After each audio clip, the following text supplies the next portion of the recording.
Hey everybody, Shoebox Legends here. Thanks for joining me for another episode today. As the name of today's episode would imply, we're going to look at some recent pickups that all fall under the category of shiny or see-through, which are two of my favorite types of cards. Just love the shine and love the acetate, and kind of gravitate towards those, and some of my recent pickups definitely reflect that. These are all like cheaper cards, not anything groundbreaking here or earth-shattering.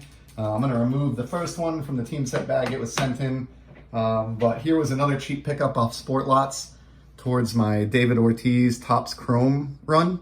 Really got inspired by my hobby friend Peeps and Peeps pickup episode that he did where he was showing off some early career and later career Ortiz Chrome.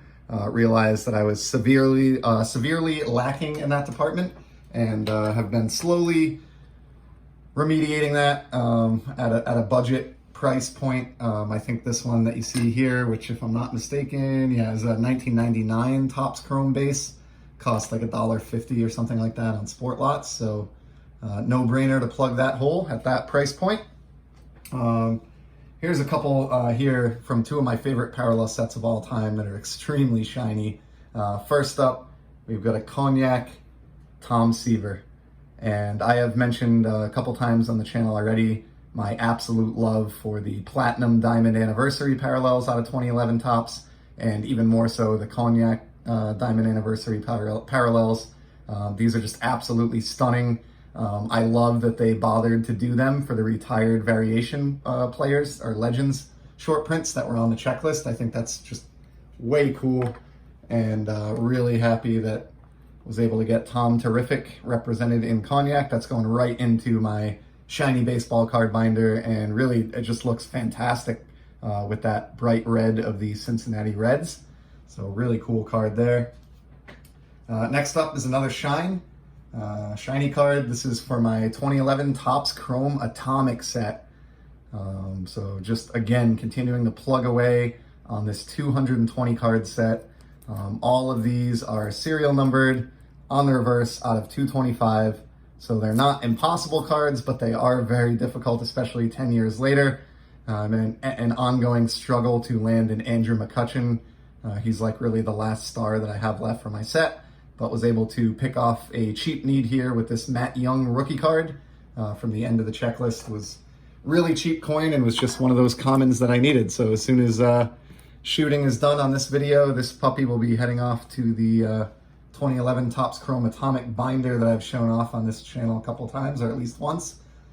Next up, we got a see-through card, and this is a pretty cool one out of 2018 Bowman Tech, or Bowman High Tech, Rafi Devers rookie card. And as with the Topps Tech releases, the Bowman Tech releases are acetate. You can see this one, the design on this one is largely foil with a little bit less acetate, but these absolutely are acetate cards with a foil element as well. And as with the Topps High Tech release, there are endless numbers of patterns in the background that signify different levels of rarity. I think this one is like a circuit breaker parallel or something like that. I may be wrong, but I believe, if I'm not mistaken, these only fell at like 2 per case or something like that.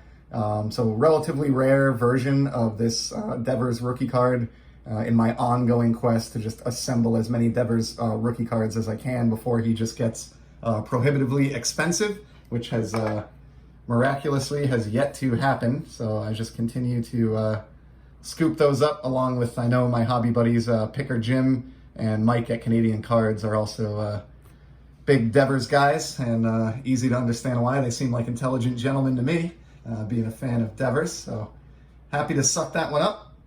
I got a lone hockey card today, and this combines both elements in today's video, some shine and some acetate, and it's one of the best scorers in the history of the game, Teemu Selanne. So I got this EX card out of I think it's 2012 Fleer Retro, but it's a throwback to those infamous EX acetate cards from the 90s.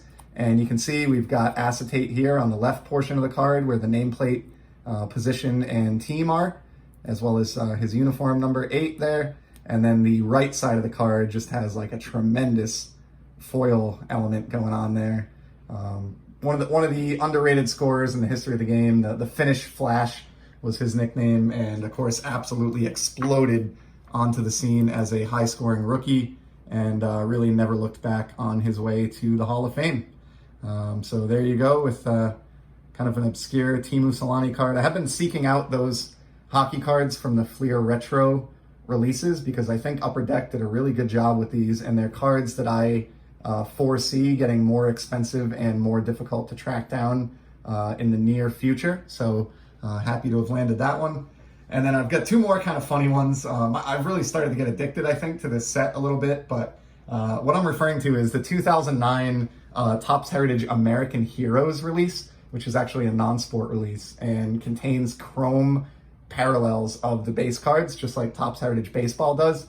So I've already shown like a Henry David Thoreau and an Edgar Allan Poe here on the channel in the past, and I have two more shinies to show off today. First of all, we have famous civil rights leader Harriet Tubman, who, if I'm not mistaken, I believe is going to appear on some US paper currency in the very near future. And this is the Chrome Harriet Tubman from 2009 Topps American Heroes. Really awesome card. I've talked about these when I showed off the Thoreau and the Poe, but they are appropriately serial numbered out of 1776, which I get a kick out of. You have a nice cartoon. They really did a nice job designing card backs for these, as well as the front in this 2009 Heritage release. So that's the first of two from that set that I have for today. And next up, we have the final card, Thomas Edison. Pretty awesome. Got the phonograph in the inset circle here where the second photo went on the actual 63 Topps baseball release that this is inspired by. So I think that's a pretty cool design element, whoever decided to come up with that. Nicely done. He's labeled obviously as an inventor, and just thought this one was cool because I really think all of these are cool. Again, a nice designed back here, and again serial numbered out of 1776. Pretty cool to think about, but you know, this guy invented the light bulb as we know it, among other things, and were it not for his contributions to science and his inventions over time, it's very possible that none of us would have YouTube channels today, and computers and the likes of that wouldn't really be a thing. So kind of cool to think about in that sense. Somebody we can all thank for our YouTube addictions. So that's it for today. Kind of a random mail day, I know, as many of mine seem to be, but they are at least all within those two categories of shiny and see-through. So we covered a lot of ground here in just 8 minutes. Hope you saw at least a card or two that was intriguing to you. Certainly appreciate you spending your valuable hobby time here on the channel. I know it's time is very valuable, and there's a lot of content out there. So to those of you who stop by here, can't tell you how much I appreciate it and what it means to me, and look forward to interacting with some of you in the comments. And I'll certainly be back in the near future with some more sports card content. Until then, take care.